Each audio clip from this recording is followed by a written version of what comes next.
Hello students, good morning. Today I explain about this chapter 9 biomolecules. Last topic that is known as cofactor. एक topic है आपका cofactor.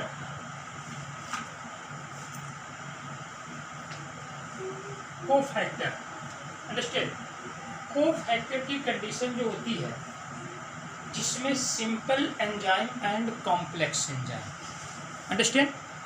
Complex enzyme की condition जो होती है ये आपका composition of protein and cofactor. Understand. Protein and cofactor. तो इसमें complex enzyme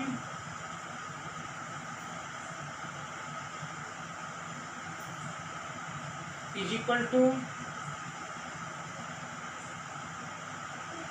protein plus cofactor. Cofactor जिसमें कॉम्प्लेक्स एंजाइम जो होता है इसको हम नाम देते हैं होलो एंजाइम. Holo enzyme. और ये आपका होता है एपो एंजाइम. Apo enzyme.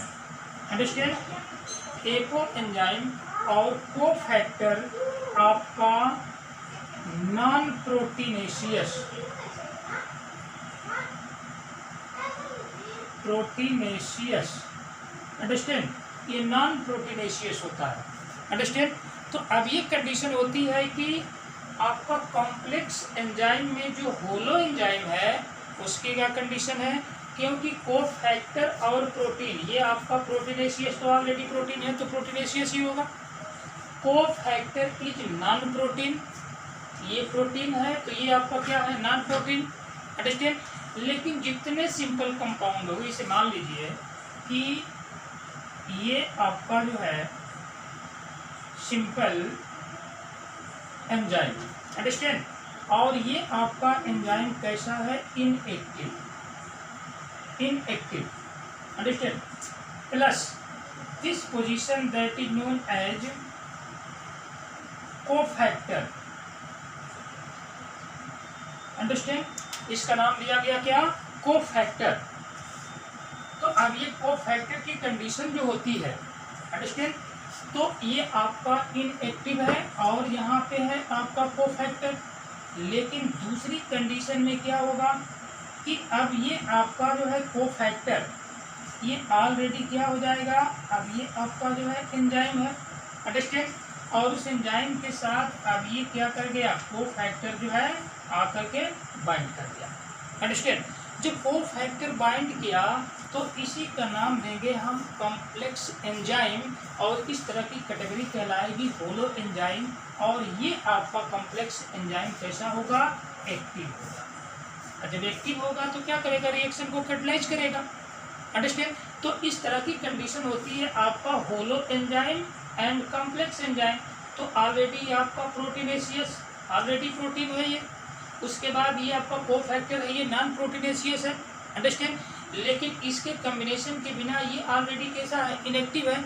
लेकिन जब ये आपका कोफैक्टर इसके साथ जाकर के ज्वाइंट कर जाएगा तो ये बना देगा एक्टिव. अंडरस्टैंड. तो एक्टिव बना देगा तो इसको हम कॉम्प्लेक्स या आपका होलो एंजाइम नाम दिया जाएगा इसका.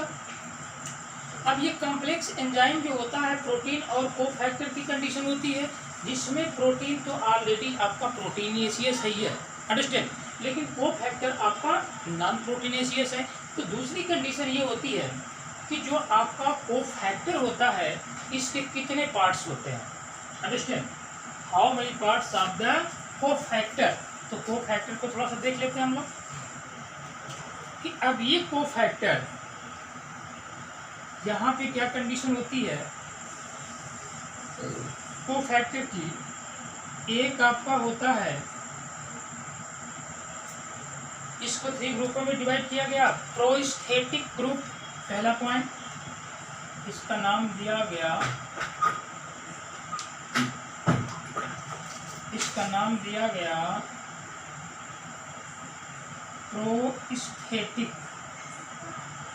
Prosthetic group, understand. और दूसरे का नाम दिया गया कोएंजाइम,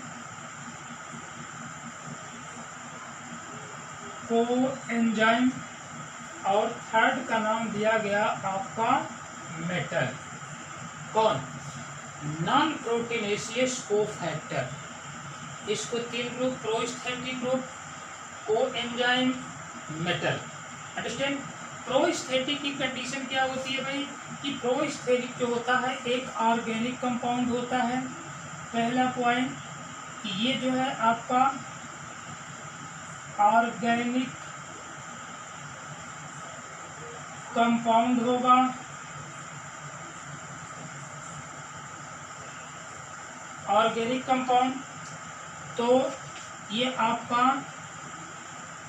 कोएंजाइम भी क्या है? ऑर्गेनिक कंपाउंड है, ऑर्गेनिक कंपाउंड, अंडरस्टैंड। ये भी ऑर्गेनिक कंपाउंड और ये भी ऑर्गेनिक कंपाउंड, मतलब प्रोस्थेटिक ग्रुप भी आपका जो है ऑर्गेनिक कंपाउंड का बना हुआ है, कोएंजाइम भी आपका ऑर्गेनिक कंपाउंड का बना हुआ है। लेकिन ये जो होता है आपका मेटल है, तो ये ऑलरेडी बनाएगा आपका कोऑर्डिनेट बॉन्ड, अंडरस्टैंड। ये क्या बनाएगा? कोऑर्डिनेट बॉन्ड बनाएगा, अंडरस्टैंड। दूसरी कंडीशन जो होती है इसमें आपका प्रोस्थेटिक ग्रुप में, कि ये प्रोस्थेटिक ग्रुप जो होता है ये किसी भी जो है सबस्ट्रेट से क्या करता है? टाइटली बॉन्ड होता है, अंडरस्टैंड, टाइटली बॉन्ड होता है, अंडरस्टैंड।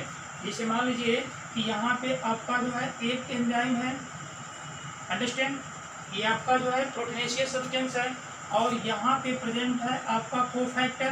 तो अब ये कोफैक्टर जो होगा क्या करेगा? अब इससे जो है आकर के यहाँ एक टाइटली बॉन्ड बना लेगा, अंडरस्टैंड। अब ये टाइटली बॉन्ड ऐसा होगा कि रिएक्शन होने के बाद भी कुछ समय तक ये क्या करेगा? ये कोफैक्टर जो है इस प्रोटीनेशियस से क्या होगा? जुड़ा होगा, अंडरस्टैंड। तो इसलिए क्या कंडीशन होती है? प्रोस्थेटिक ग्रुप जो होता है ये टाइटली बॉन्ड बनाता है, जबकि आपका कोएंजाइम जो होता है ये ट्रांजिएंट बॉन्ड बनाता है। ट्रांजिएंट बॉन्ड इसको कहते हैं। ट्रांजिएंट बॉन्ड का मतलब कि लूज बॉन्ड होता है, अंडरस्टैंड। कौन? कोएंजाइम जब भी बनाएगा तो वो ट्रांजिएंट बॉन्ड बनाएगा, जबकि दूसरी कंडीशन में ये आपका जो होगा कि अब यहाँ जो है जैसे मान लीजिए कि इसका एग्जाम्पल दिया जाए किसका? प्रोस्थेटिक ग्रुप का। तो प्रोस्थेटिक ग्रुप का एग्जाम्पल है ये आपका कैटालेजेज पर ऑक्सीडेजेज, अंडरस्टैंड। ये आपका कैटालेजेज पर ऑक्सीडेजेज, अंडरस्टैंड। या heme are the part of active site, heme are the part of active site, understand. Active site मतलब ये कैटालाइज करेगा पर ऑक्सीडेजेज। पर ऑक्सीडेजेज का मतलब क्या हो गया कंडीशन भाई? कि ये आपका H2O2 हाइड्रोजन पर ऑक्साइड, अब ये हाइड्रोजन पर ऑक्साइड को कैटालाइज करेगा, तो अब ये हाइड्रोजन पर ऑक्साइड क्या कर जाएगा? ब्रेक डाउन हो जाएगा, अंडरस्टैंड। किसमें? ये आपका H2O plus nascent oxygen, understand. इसको क्या कर दिया? किसने तोड़ा? पर ऑक्सीडेजेज ने तोड़ दिया, ब्रेक डाउन कर दिया, अंडरस्टैंड। किसमें? H2O2 हाइड्रोजन पर ऑक्साइड को H2O प्लस ऑक्सीजन में कैटालाइज कर दिया, अंडरस्टैंड। तो इस तरह की कंडीशन होती है आपका क्या? प्रोस्थेटिक ग्रुप का, अंडरस्टैंड। दूसरी कंडीशन ये होती है कि जो आपका ट्रांजिएंट बॉन्ड बना रहा है ये आपका सर्व इन ए नंबर ऑफ रिएक्शन, फंक्शन इसका हो जाएगा सर्व इन ए नंबर ऑफ रिएक्शन, अंडरस्टैंड। कि ये जो है आपका रिएक्शन में बॉन्ड जो है बनेंगे, ब्रेक होंगे, फिर ये बनेंगे, फिर ये ब्रेक होंगे, अंडरस्टैंड। इस तरह की कंडीशन होती है आपका को एंजाइम, लेकिन इसके नाम से ही पता चल रहा है को एंजाइम। अंडरस्टैंड। तो को एंजाइम की कंडीशन जो होती है आपका, जैसे मान लीजिए कि इसका फॉर्मेशन या ऑलरेडी जो है विटामिन ऑलरेडी उस तरह के विटामिन जो होते हैं जहाँ पर पर्टिकुलर स्पेसिफिक पोजीशन, अंडरस्टैंड, तो वहाँ पर इस तरह के को एंजाइम जो होते हैं वर्क करते हैं। जैसे मान लीजिए कि ये आपका जो है NAD, अंडरस्टैंड, जैसे मान लीजिए कि NAD, उसके बाद दूसरी कंडीशन है NADP, उसके बाद क्या कंडीशन है FMN, और उसके बाद जो है आपका क्या है FAD, ठीक है, जिसमें nicotinamide adenine dinucleotide phosphate, flavin mononucleotide, flavin adenine dinucleotide, understand. इस तरह की कंडीशन जो होती है ये सभी जो है क्या है, ये आपके विटामिन के ग्रुप है, अंडरस्टैंड। जैसे मान लीजिए कि यहाँ पे दो जो है NADP और NAP, understand, NAD and NADP, ये आपका बनाएंगे कौन सी विटामिन, जिसका नाम है नियासिन। नियासिन के कंपोजिशन है ये नियासिन, अंडरस्टैंड, ये नियासिन का फॉर्मेशन करेंगे। और दूसरी कंडीशन होगी कि ये आपका जो है राइबोफ्लेविन, ये दूसरी कंडीशन क्या होगी, जो दूसरी विटामिन की कंपोजिशन है आपके यहाँ पर जो है दिया गया राइबोफ्लेविन, अंडरस्टैंड। तो इस तरह से को एंजाइम जो होता है पर्टिकुलर प्लेसों पे पाया जाता है और वहाँ पे क्या करेगा, उसको कैटलाइज करने का काम करेगा, अंडरस्टैंड। दूसरी कंडीशन होती है आपका जो है मेटल की, तो ये ऑलरेडी तो मेटल है, ये दोनों तो भाई ऑर्गेनिक कंपाउंड हो गए, प्रोस्थेटिक ग्रुप और को एंजाइम, और ये मेटल है तो ऑलरेडी मेटल ही रहेगा, और इसमें आपका कोऑर्डिनेट बॉन्ड होगा, और कोऑर्डिनेट बॉन्ड होने के साथ कार्बोक्सी पेप्टिडेज, एग्जाम्पल क्या हो जाएगा इसका, एग्जाम्पल आपका हो जाएगा कार्बोक्सी पेप्टिडेज, अंडरस्टैंड, पेप्टाइडेशन करने का काम करेगा, जहां पर कि आप देखते हैं अमीनो एसिड, और अमीनो एसिड में बनता है बॉन्ड आपका जहां पर हाइड्रोलाइसिस होती है, और वहां बनता है आपका पेप्टाइड बॉन्ड, अंडरस्टैंड, क्या बनेगा पेप्टाइड बॉन्ड। जैसे मान लीजिए कि ये C है, उसके बाद ये HCOOH, और यहाँ जो है आपका NH2, अंडरस्टैंड। तो जब इनके बीच और इनके बीच, क्योंकि जो बॉन्ड बनेगा पेप्टाइड बॉन्ड बनेगा वो ऑलरेडी किसके बीच बनेगा, कार्बोक्सिलिक एसिड और अमीनो ग्रुप के बीच बनेगा, अंडरस्टैंड।